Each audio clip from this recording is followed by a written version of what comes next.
Bonjour et bienvenue à cette émission sur les saveurs de Portneuf. Aujourd'hui, on vous amène à Saint-Ubalde. On vous présente Jacques Laberge et Monique Duchesne, fiers propriétaires de Plumes et Légumes. Ce sont des producteurs maraîchers certifiés biologiques et des éleveurs de volailles.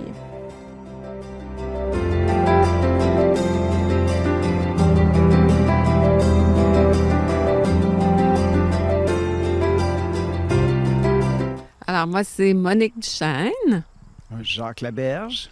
pour Plumes et Légumes. Alors, on est ici à Saint-Ubalde, à Plumes et Légumes. Première des choses, pourquoi Saint-Ubalde? Pourquoi avoir parti ça ici, Plumes et Légumes? Vas-y. C'est une région que je connaissais déjà. J'avais une maison ici dans le coin. Puis c'est une région Portneuf-Ouest qui est encore méconnue puis qui a beaucoup à apprendre. C'est la porte d'entrée ici des Ecs, c'est le bois. On est comme les dernières fermes dans le nord. Après nous autres, c'est le lac Saint-Jean. Là. Ça veut dire on est loin. Puis c'était accessible. Puis ça correspondait à ce qu'on avait besoin nous autres là, pour se partir de notre petite ferme. Biologique. Là, c'était une ferme qui n'était pas cultivée chimiquement avant, puis c'est un coin qu'on connaît. On a des amis dans le coin. Justement, parlons-en parce que votre ferme elle a un type spécial, vous l'avez dit, culture biologique. Alors, j'imagine que ça prend beaucoup de choses différentes. Il faut ajouter des choses, j'imagine?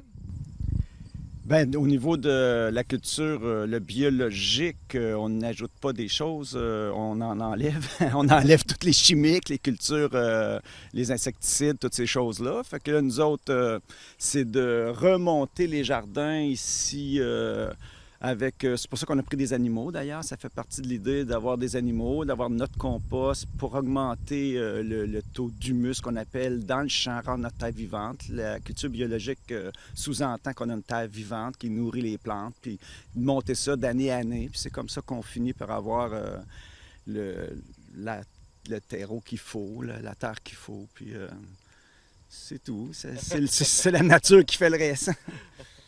Ça fait combien de temps que vous avez travaillé sur ce projet-là de Plumes et Légumes? Bien, on a démarré, on a acheté ici en 2009. Alors, c'est sûr qu'au début, ça a été de s'installer. Puis, on a commencé un peu la culture en 2010. On a essayé un peu pour connaître un peu notre terrain et tout ça. Puis on a vraiment démarré là, en 2011 là, avec les paniers de légumes, mais aussi avec... on a fait nos expériences en 2010 aussi sur l'élevage des canards, des pintades. Fait que c'est vraiment 2011 là, où on a commencé avec les paniers, le marché à Deschambault et que toute l'aventure a vraiment démarré. Là, puis depuis ce temps-là, ben, on continue là, à réaliser notre rêve. C'est vraiment spécial de voir ça. Dans le fond, vous êtes vraiment parti avec une ferme, le champ, tout ça, puis vous avez vraiment ajouté des choses. Est-ce que c'était prévu en partant d'avoir les animaux avec les légumes? C'est un peu, la ferme qui a amené ça. Qu'est-ce qui était clair au début quand on disait on part une ferme? C'était qu'on partait le maraîchage en bio. Ça, c'était vraiment clair dans notre projet. Les animaux, c'était plus quelque chose qu'on voyait comme à côté un peu, là, qu'on en aurait là, pour justement avoir vraiment vivre de la ferme puis avoir des animaux. Mais en achetant ici, il y avait les bâtiments, il y avait comme toute l'infrastructure était là pour nous amener, on pourrait là, aussi partir là, de l'élevage. Fait que là, c'est ça, c'est là qu'on a décidé qu'il y aurait Plumes et légumes, là, qu'il n'y aurait pas seulement les légumes. Puis, l'élevage, par contre, c'est important de dire que nos canards, nos volailles, là, elles ne sont pas certifiées bio, par exemple. C'est vraiment que le côté légumes qui est certifié, là. Ouais.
Mais j'aimerais que vous nous parliez un petit peu du nombre de légumes que vous avez. Vous avez beaucoup de sortes et de variétés, hein? Oui, c'est certain, parce qu'en étant fermier de famille, c'est sûr que là, on fournit des légumes quand même là, sur 16 semaines. Là. Alors, c'est important d'amener dans nos paniers là, de la variété. Fait que c'est pour ça qu'on fait à peu près là, tous les légumes possibles. Tout ce qu'on est capable. Plus, c'est sûr, on essaie toujours d'avoir une petite nouveauté. Quand on entend parler d'un nouveau légume, quelque chose, s'il passe à la télévision, le légume, on essaie de l'avoir au moins pour que le monde puisse y goûter. Puis ça l'amène c'est sûr que chaque cultivar qu'on appelle a ses petites complications des fois, il faut se surveiller. Mais on fait au moins de 40 à 60 différents là, cultivars, qui veut dire qu'on a quelques sortes de patates, quelques sortes de carottes, quelques sortes de choux. C'est la variété. C'est notre assurance aussi. On a toujours, même si un cultivar va moins bien, bien, on se revanche sur les autres qui vont mieux. Puis le phénomène de... C'est motivant de donner directement au panier de famille là, avec l'équipe d'Équiterre. Ça l'aide, c'est de la bonne, c'est une bonne visibilité. Puis là, ben, on est... c'est une grosse motivation, en fait, de faire tous ces légumes-là. On les met dans les paniers, ça s'en va, puis on a des beaux commentaires. C'est très motivant.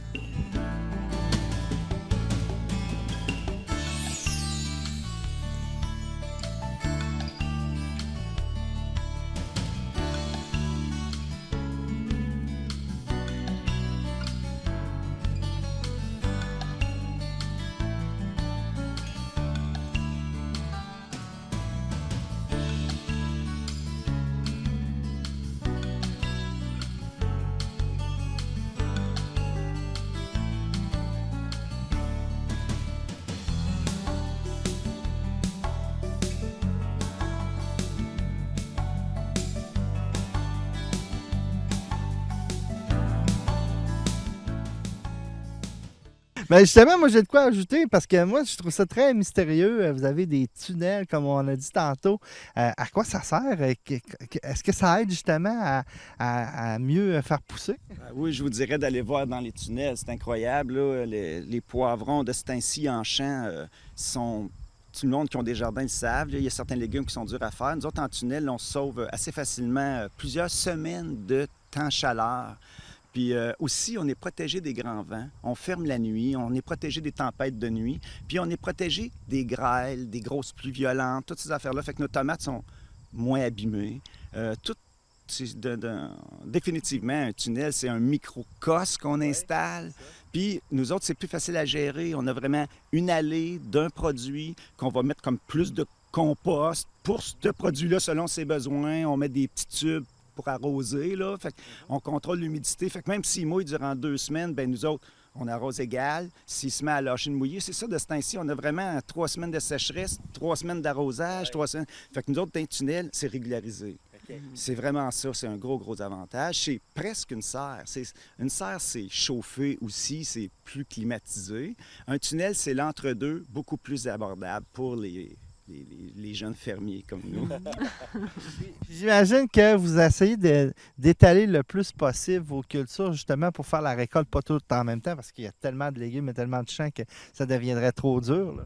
Oui, c'est ça. On est en période là, presque de quasi-débordement pour être un peu modeste, mais on est complètement débordé. Mais c'est sûr qu'on s'arrange pour avoir les brocolis à une certaine date, faire un cycle pour nos cueillettes. Mais la nature règle aussi à sa guise un peu. Fait qu'il faut être bien gentil avec elle.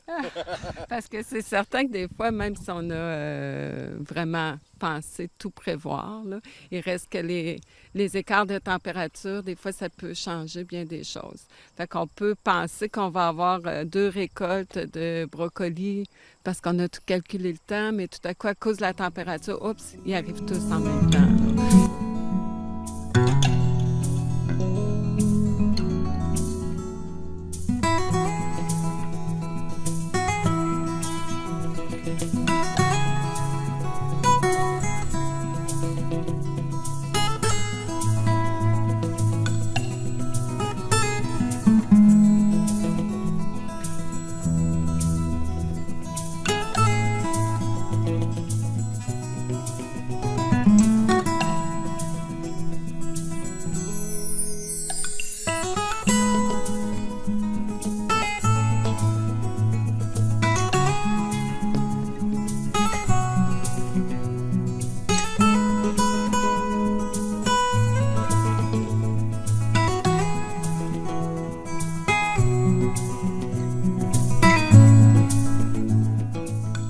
j'imagine beaucoup de champs, beaucoup d'employés. C'est quoi un petit peu la structure de l'entreprise? Est-ce que vous avez quelques employés? Est-ce qu'il y a des champs partout? Comment ça marche pour fournir tout ce monde-là? Ben là-dessus, c'est sûr que c'est principalement Jacques et moi, qui est sûr qu'on va toujours être là.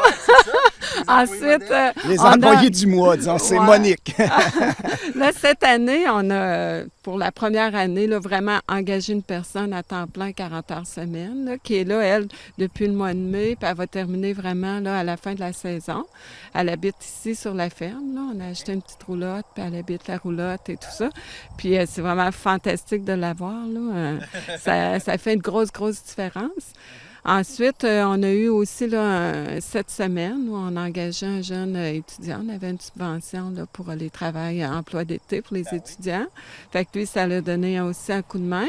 Puis ensuite, on a, ben là, ça c'est comme, il faut le voir un peu comme une aide possible. Là. C'est avec les woofers, là. Ça, c'est vraiment les voyageurs là, qui viennent passer là, du temps ici. Il y en a qui viennent 2 semaines, 3 semaines, 1 mois, ça dépend.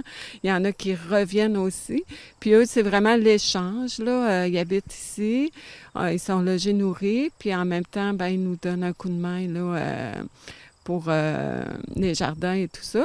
Puis, ça concerne vraiment des jeunes qui, au départ, sont intéressés par l'agriculture biologique. Fait que c'est pour ça qu'ils sont vraiment intéressés, là. C'est pas juste... c'est pas d'avoir des gens qui viennent travailler gratuitement. C'est vraiment pas ça. Souvent des futurs fermiers. Ils veulent se partir une petite ferme en Europe, en Allemagne, en Nouvelle-Zélande, n'importe où. Puis c'est vraiment un intérêt comme nous autres qui fait... des très belles soirées. Nous autres, on ne peut pas sortir une tonne. On ne peut pas dire que nous autres, on est des gros sorteux. Fait qu'on les fait rentrer, puis ça fait nos sorties. On a Ça fait des beaux moments. C'est quand même des fois, quand on a 3 woofers en même temps, ça change tout pour nous autres. Ben oui. C'est une aide très appréciable.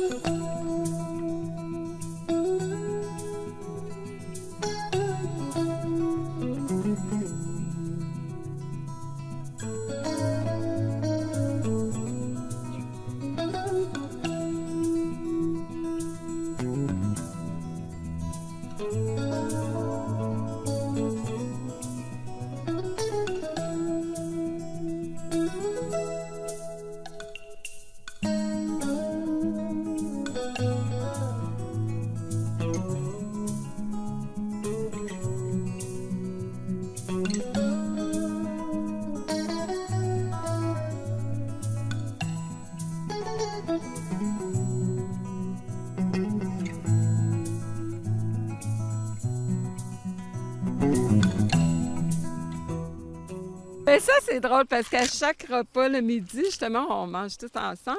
Puis c'est tout le temps là, les premiers maïs ou les premières tomates, les premières betteraves, les premières carottes. C'est vraiment là une joie. Alors, c'est vrai, c'est bon. Puis aussi, les moutons aiment beaucoup ça. On se fait aider aussi un peu par les ratons laveurs. Ah. Ouais. Comme là, je vais en nourrir un probablement. Ouais, tu devrais pas. Alors, je pense que la petite dernière question avant qu'on aille de l'autre côté, quand quand vous avez parti ça en 2011, est-ce que vous pensez que ça pognerait aussi vite, aussi rapidement? Parce que là, vous avez quand même beaucoup de monde là, qui vous attendent, les familles, les paniers. Disons que ça a été là, vraiment la réponse, là, elle nous a... c'était agréable parce qu'on se mettait quand même, on est allé quand même graduellement. Là. On n'a pas commencé, on a commencé avec 20 quelques paniers, puis vraiment pour voir un peu. Puis le marché des Chambeaux, tout ça, c'était toutes des choses qu'on souhaitait, mais on ne s'imaginait pas que ça aurait autant de... Oui, on est vraiment content parce que tout ce qu'on a fait, il y a vraiment... C'est ça, dans le fond, c'est beaucoup de travail, c'est beaucoup, ça demande beaucoup, beaucoup, mais au bout du compte, là... C'est un gros retour. On a un gros C'est un retour, gros exactement. retour, ouais, les c'est gens sont fidèles, les gens sont contents de nos produits, sont contents de nous voir, c'est des beaux sourires, c'est des beaux merci. Fait que c'est sûr que ça aussi, ça fait partie de notre salaire et de notre joie de le faire. Le marché des Chambeaux, c'est pas une petite affaire. On est rentré là sans trop le savoir. Mais il continue à se développer. C'est amusant public. C'est vraiment beau. C'est des beaux samedis. Fait qu'on arrive là avec nos produits, nous autres, puis Le monde, c'est vraiment une récompense. Ça vaut bien des affaires. C'est devenu, là... c'est nos sorties sociales. C'est un beau contact avec les autres producteurs, en fait, parce qu'on se retrouve dans les autres producteurs, on le sait qu'est-ce qu'ils font. T'sais, c'est rare qu'on va inviter un producteur à souper. À l'heure du souper, il n'est pas libre la plupart du temps. Mais on se voit là. Puis c'est ça, c'est le bon côté.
Alors, on est maintenant rendu dans votre magnifique boutique. Alors, peut-être nous dire justement l'usage de cette boutique-là. Est-ce que c'est pour les gens qui viennent ici? Est-ce que c'est pour faire des préparations? Comment ça fonctionne? Bien, ici, le kiosque, en fait, c'est beaucoup... Bien, il y a le kiosque puis notre cuisine qui est reliée au kiosque. Okay. Fait que c'est sûr qu'ici, on fait toute la transformation des produits et tout ça.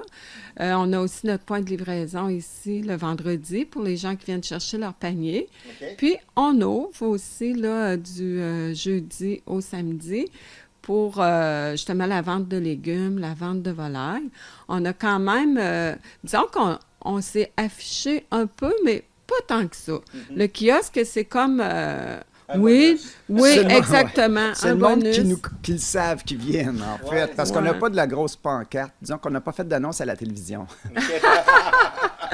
Mais quand même, on a quand même une belle clientèle. Il y a beaucoup, à Saint-Hubert, il y a beaucoup de chalets, il y a beaucoup de touristes, dans le fond, qui viennent se promener. Il y a des gros campings. Fait que les gens, quand ils nous découvrent, c'est vraiment... Oh, là, ils sont contents. Là, ils ont comme trouvé là, une petite mine d'or. Là, parce que, habitués, là. Absolument. Là, c'est beaucoup, beaucoup les habitués. C'est ça. Puis, on a aussi, évidemment, des gens là, du village là, qui ont pris l'habitude de venir faire des petites commissions ici. Là. Ouais, ils complètent un peu leur jardin dans certains cas. Puis, c'est aussi le côté bio. Le monde chez eux, leur jardin considère ça bio. Fait que c'est un complément. Sinon, les autres, ben, pour des légumes, ça se trouve bien l'été, mais des légumes bio, ben il faut qu'ils viennent ici. C'est comme ça. Ce qui est vraiment trippant, c'est que vous avez les légumes, vous avez aussi les viandes. Vous avez quelques viandes intéressantes que vous cultivez que vous élevez en arrière, pas cultivez, excusez, que vous élevez en arrière, mais aussi vous les offrez aux gens, là. Absolument. On les offre aussi, c'est des volailles principalement qu'on vend. Canard, pintade, on fait un peu de poulet, de la dinde, du faisan. Puis on les vend des volailles entières, mais on transforme aussi. Okay. À droite, ici, vous avez mon boucher, Jacques Laberge. J'avais peur qu'à dire mon coq, mais...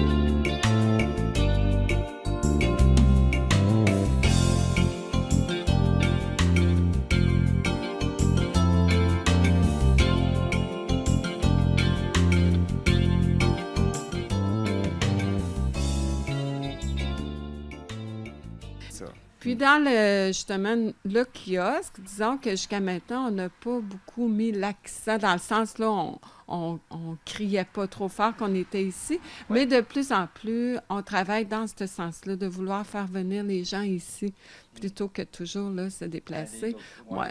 Parce qu'on parle de nos heures d'ouverture, on parle des marchés des Champeaux puis marché de Noël, mais il y a aussi sur appel, il y a beaucoup de gens qui nous font des commandes par courriel ou par téléphone.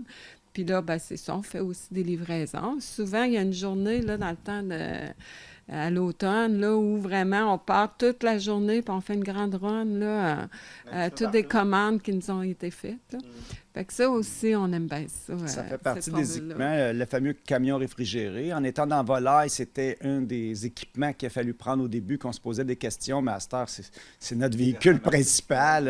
On aime ça. On se promène avec ça. Puis, pour les légumes et pour la volaille. J'aimerais ça qu'on parle de la petite salle à côté. Effectivement, elle est très importante. Là. Absolument. Ça ici, ben, la cuisine, on l'a montée là, dès la première année. C'était important, nous autres, là, le côté là, transformation. On s'est dit, on fait du canard, de la pintade, c'est moins connu. Fait qu'il faut le cuisiner justement pour pouvoir le faire découvrir. Alors, en arrivant déjà là, à la deuxième année, là, on a... entre guillemets, monter notre cuisine. On a tout l'équipement, c'est ça. Le lavage. Oui, c'est sûr que c'est des gros équipements.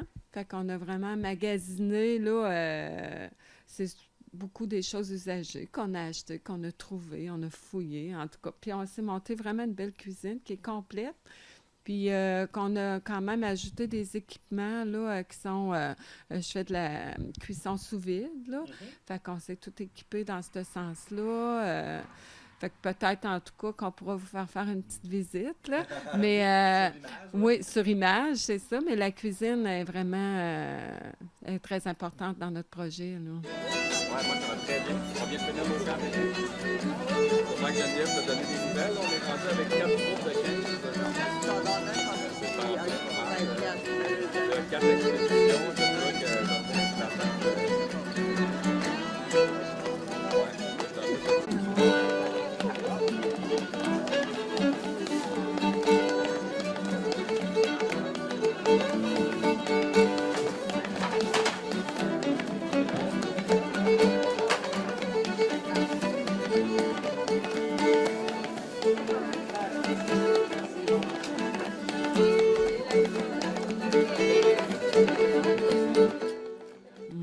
En terminant, on vous rejoint où? Est-ce qu'on peut vous voir par Internet? Comment ça fonctionne, toutes les façons de vous rejoindre? Plumeetlégumes.com, ça fonctionne. Dessus, on a une façon de nous contacter. Courriel, les courriels sont aussi là. Puis, Facebook, téléphone, évidemment. Facebook. On ne peut pas dire qu'on est méga actif parce qu'on ne peut pas passer la journée assis. Un rêve? C'est pas vrai, c'est pas un rêve du tout. Mais oui, le site Internet est fonctionnel. On a un petit peu d'informations là-dessus. De temps en temps, on essaye de mettre tout à jour. Puis c'est le plus simple. Le téléphone, ça marche par répondeur parce qu'on ne traîne pas de cellulaire sur nous autres. On est dans le champ le pas du temps. Fait que le soir, on prend nos messages. C'est sûr qu'on adore le courriel. C'est vraiment, là, par courriel, c'est extraordinaire parce qu'on peut arriver, là, à un moment donné, justement, dans la soirée, on peut s'asseoir, puis hop, si on fait le tour, on répond à tout le monde. Ben, un gros merci pour cette visite-là, puis bonne chance pour la fin de la saison. Ça fait un plaisir. Merci beaucoup.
Voilà, c'est tout pour aujourd'hui. On vous invite à être des nôtres la semaine prochaine. On vous présentera une autre entreprise membre de Culture de saveur, la Cerisée Label des Bois. L'entreprise offre des produits à base de cerises ainsi que de la choucroute maison. Merci et bonne semaine.